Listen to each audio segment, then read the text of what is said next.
చేతికి పెట్టుకోండి.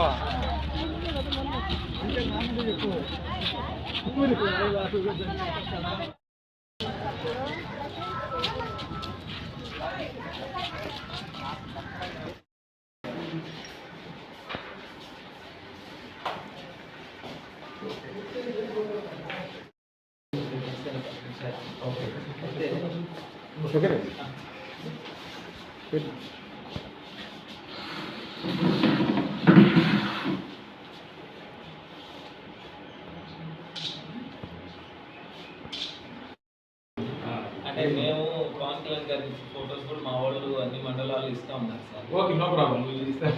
మేము తీసుకొచ్చాము. కాకపోతే నా పేరు బొబ్బేపల్లి సురేష్ నాయుడు, సర్వేపల్లి నియోజకవర్గ జనసేన పార్టీ.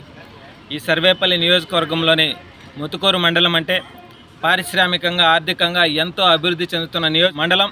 అదేవిధంగా పొల్యూషన్ కోరల్లో కూడా చిక్కుపోయినటువంటి మండలం ఈ ముతుకూరు మండలం.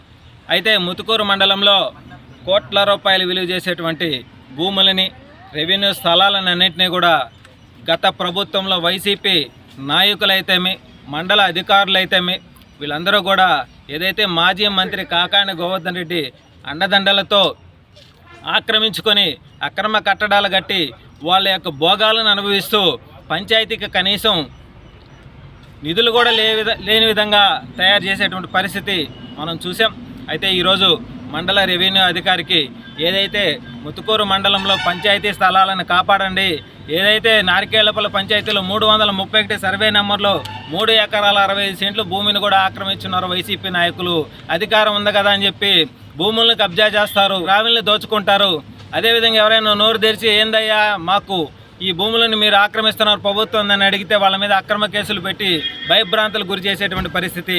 ఏదైతే మాజీ మంత్రి కాకాణి గోవర్ధన్ రెడ్డి ఆయన లేస్తే మాత్రం మీడియా ముందుకు వచ్చి సోమిరెడ్డి చంద్రమోహన్ రెడ్డి గారిని మాట్లాడడం, ఈ సర్వేపల్లి నియోజకవర్గాన్ని ఏ విధంగా కూడా అభివృద్ధి చేయకపోగా ఆయన వ్యక్తిగత విమర్శలు.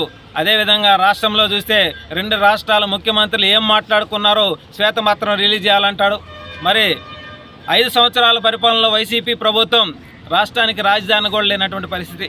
విషయానికి వస్తే ఏదైతే మాజీ మంత్రి కాకాణి గోవర్ధన్ రెడ్డి అండదండలతో వైసీపీ నాయకులు కోట్ల రూపాయలు విలువ చేసేటువంటి పంచాయతీ భూముల్ని సర్వేపల్లి నియోజకవర్గంలో అనేక దగ్గరలో ఆక్రమణలకు గురినాయి. అందులో భాగంగా మొదటిసారి ముతుకూరు మండలం నుంచే మొదలుపెట్టాం. ఎన్డీఏ కూటమిలో భాగంగా ఏదైతే పంచాయతీ ఆస్తులన్నింటినీ కాపాడడం కోసం జనసేన పార్టీ అడుగులు ముందుకు వేసి మండల రెవెన్యూ అధికారికి సుముఖంగా వినతి పత్రం ఇచ్చాం.